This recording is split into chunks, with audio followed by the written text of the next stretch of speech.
El Señor esté con ustedes. Proclamación del Santo Evangelio según San Marcos.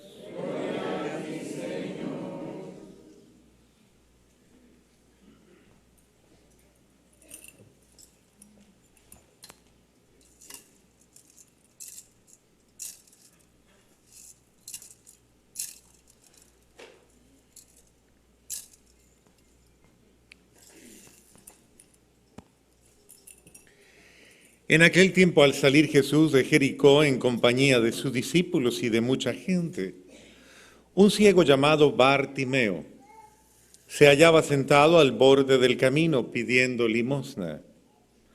Al oír que el que pasaba era Jesús Nazareno, comenzó a gritar: Jesús, hijo de David, ten compasión de mí. Muchos lo reprendían para que se callara, pero él seguía gritando todavía más fuerte: Hijo de David, ten compasión de mí. Jesús se detuvo entonces y dijo: llámenlo. Y llamaron al ciego diciéndole: ánimo, levántate, porque él te llama.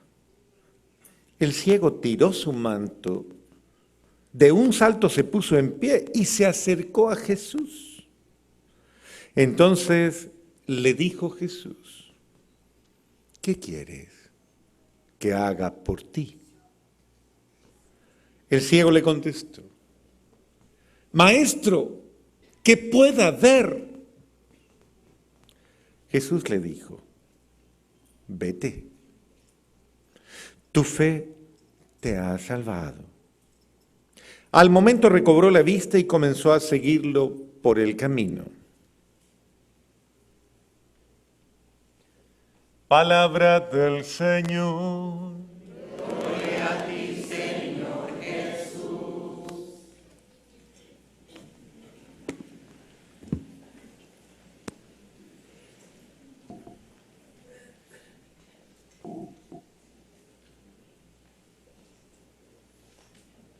El libro de Isaías parte hoy, de Jeremías, parte hoy haciendo una meditación acerca del dolor que ha tenido el pueblo de Israel precisamente durante el tiempo del destierro. Si hay algo, bueno, todo el que comprende el destierro, el tener que vivir forzosamente en una tierra que no es la suya, en una cultura que no es la suya, en una realidad que no es la suya, donde no están sus ancestros, sus tradiciones, su vida, cultura, su vida espiritual, todo lo que significa, lo que nos significa, pues puede comprender el dolor que es estar lejos y no poder regresar. Los que han vivido bajo esta figura del exilio y que se han acogido muchas veces a estas figuras de, ¿cómo se llama? Asilo político. Son formas de destierro, son formas de dolor muy grandes. ¿Cuántas veces tenemos experiencias tan dolorosas de muchos de nuestros miembros que no pueden ir a su país ni siquiera a sepultar los restos de sus padres, de sus hijos, de sus hermanos? Porque eso implica, no alcanzan a ir a despedirse, no alcanzan a... Es decir, son situaciones tan dolorosas, tan duras, y que hablan de nuestra propia realidad, de verdad hablan de nosotros. Esa es una de las... Y mire cómo la palabra de Dios está en nuestra vida, ¿no? Porque ella no está hablando de nada extraño, está hablando de realidades que se repiten hoy día también en nuestra experiencia, y que las vemos, y que a veces uno como que no se compadece con ellas, a veces como que uno no se sensibiliza y puede perder la noción de que todos estos hermanos están en lucha, ¿no? Todos estos hermanos que están aquí, que van compartiendo. Por eso dicen, cada quien vive con su dolor dentro, cada quien vive con su sufrimiento, con su pena, con su realidad. Si usted medio le toca un poquito la realidad al que está al lado, le duele el alma, le duele le duelen muchas situaciones de vida. Y a veces el dolor parece que se convirtiera como en un signo, ¿no? Hay gente que incluso entra en unas crisis muy duras porque obviamente sumándole a todas las circunstancias difíciles, le sobrevienen otras de la vida propias, o sea, que le prueban su fe, le prueban su esperanza, le prueban su certeza y incluso les llevan a esta experiencia tan dolorosa de Job, de llegar casi a cuestionar a Dios, ¿por qué me tratas así? ¿Qué he hecho? Es todas esas situaciones tan duras de ese ser humano que está tratando de encontrar el camino, la vía, y que, bueno, lastimosamente tiene que enfrentar padecimientos. Cuando esos padecimientos son de orden circunstancial, pues uno aprende a encontrar la luz, la gracia para poder en medio de ellos superar situaciones.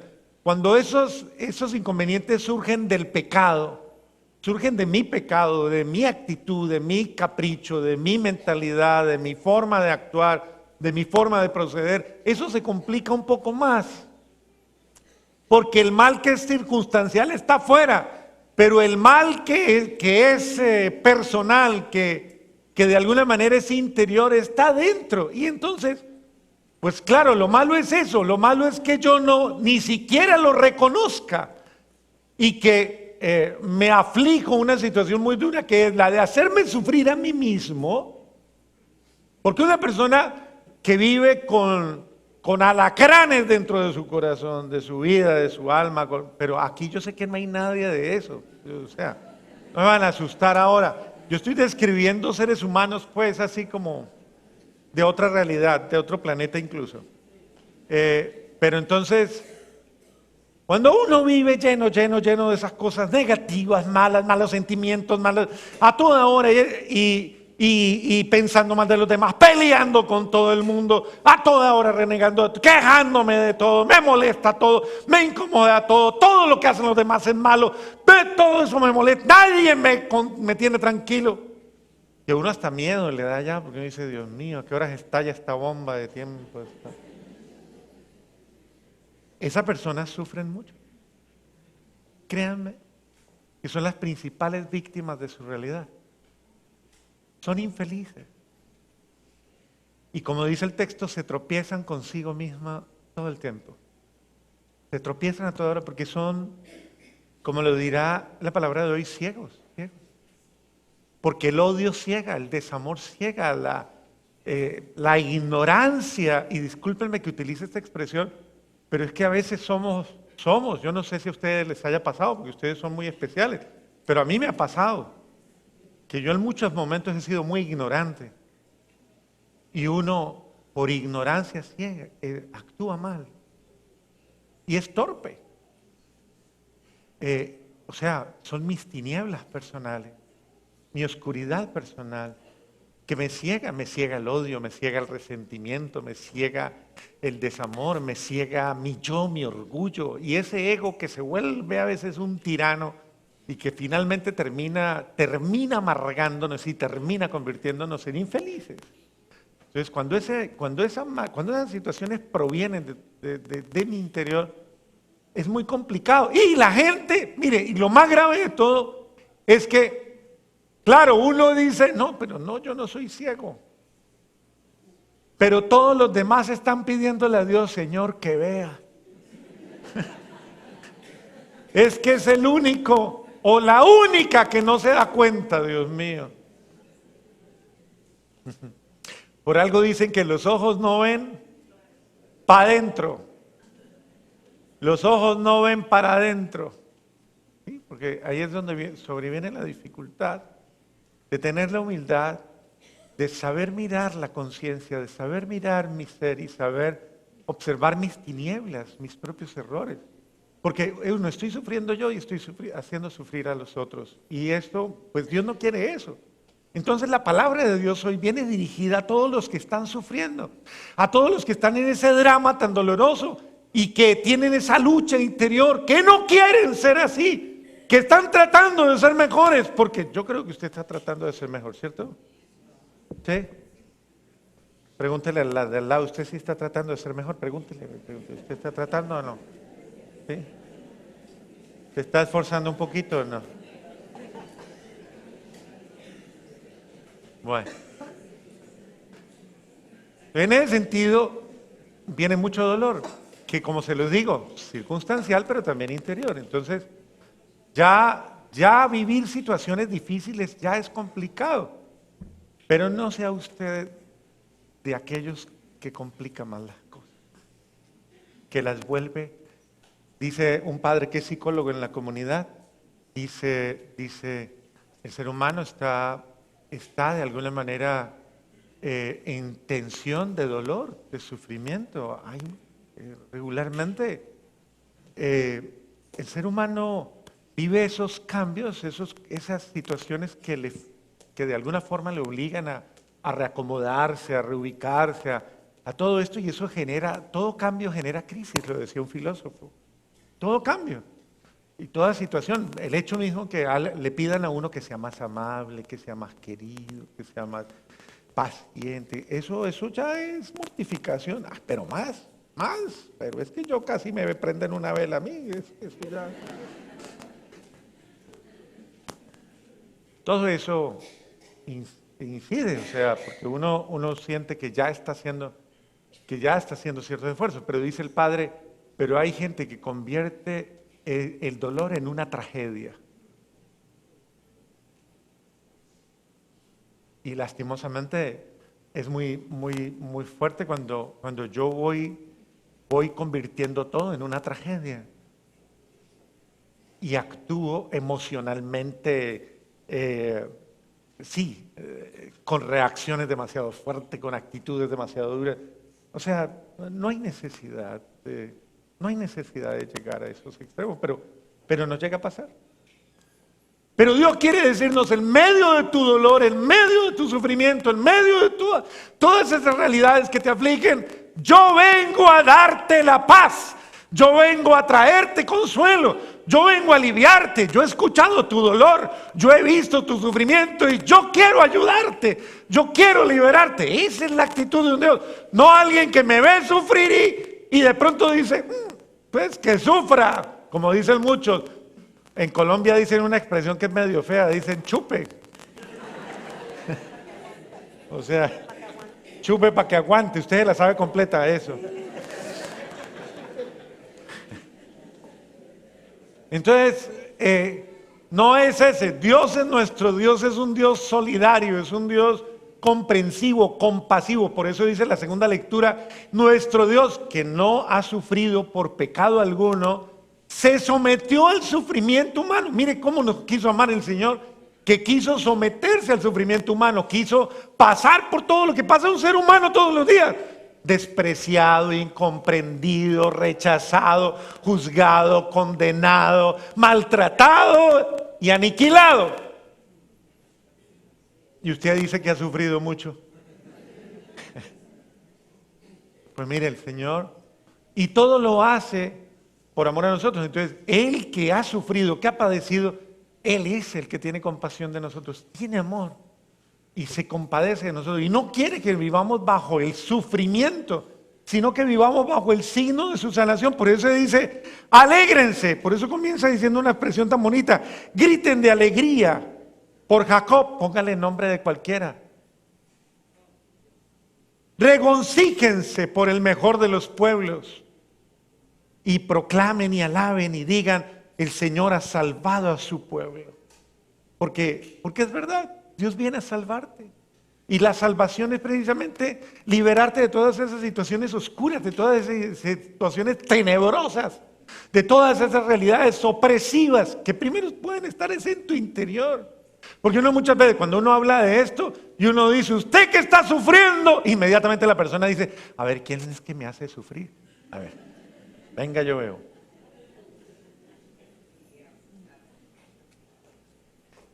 Y entonces no, muchas veces el sufrimiento ni siquiera nos lo afligen de fuera. Recuerde, asuma que puede que usted se esté haciendo mucho daño a sí mismo. Asúmalo con humildad. Y el Señor quiere venir a decirte, tú que has padecido, tú que has sufrido. Y nos pone un ejemplo muy bonito. Nos pone el ejemplo precisamente del Evangelio. Ese hombre que estaba bajo sufrimiento, que estaba bajo una situación dura. ¿Cuál? La ceguera. El no poder ver. El estar en las tinieblas, no necesariamente del pecado, sino en la tiniebla física, de no poder ver. Pero eso nos da una razón porque nos ilumina, nos muestra cuántas veces yo también he estado en un tipo de ceguera, si no necesariamente física, sí espiritual. Y este hombre tal vez había sufrido mucho en una esquina de la vida, en una vereda del camino, donde muchos lo veían y pasaban por el lado de él y tal vez nunca llegaban a proveer una solución a su realidad. Y tal vez esa persona se convierte en ese tipo de personas marginadas.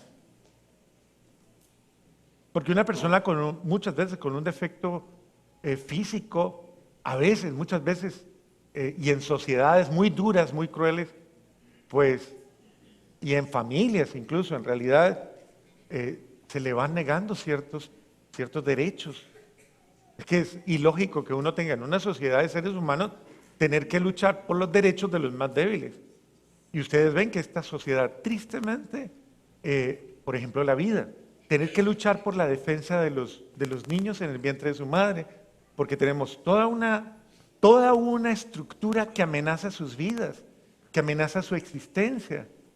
Y las personas adultas, mayores, que son amenazadas hasta por su propia familia, porque cuando ya se le volvieron viejitas, se volvieron un estorbo, se volvieron un problema, y comienzan de hijo a hijo, vea, téngalo usted, no, yo ya me cansé, no, téngalo usted, no, cójalo usted, no, pero es que usted nunca lo coge, no, pues pásalo para acá, a ver yo, pero ya es mucho tiempo, cambie, oiga, qué duro, pobres viejos como una pelota brincando de un lado para otro. Esas son circunstancias en las que se amenaza la vida, en las que se rechaza, se margina. Y hay mucha gente marginal.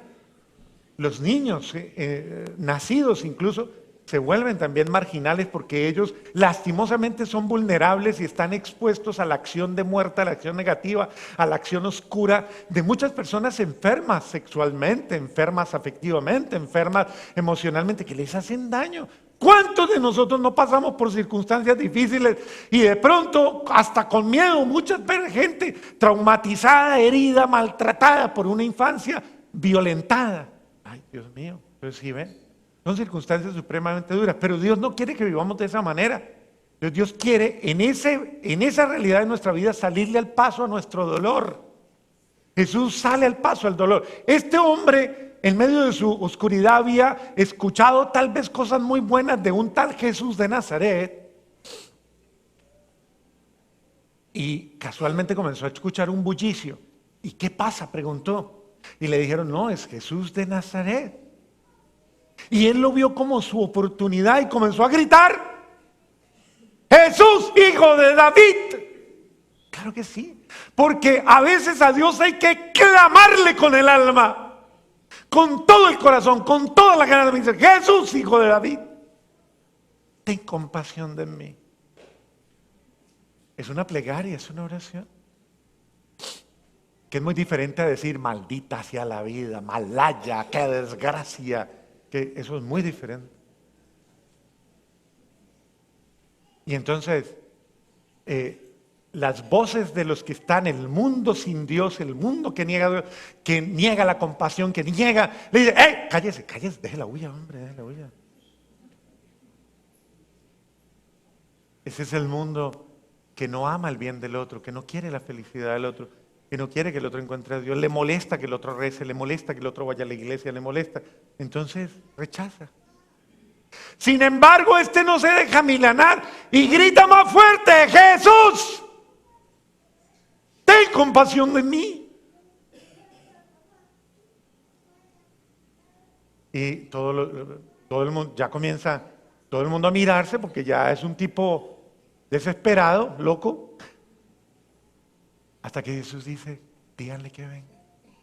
Es curiosa la actitud de Jesús, le dice, díganle que venga, porque Dios sabe lo que va a hacer. Y le dicen, oye, ve, que te llamo. ¿Cómo cambia el mundo cuando Dios lo toca?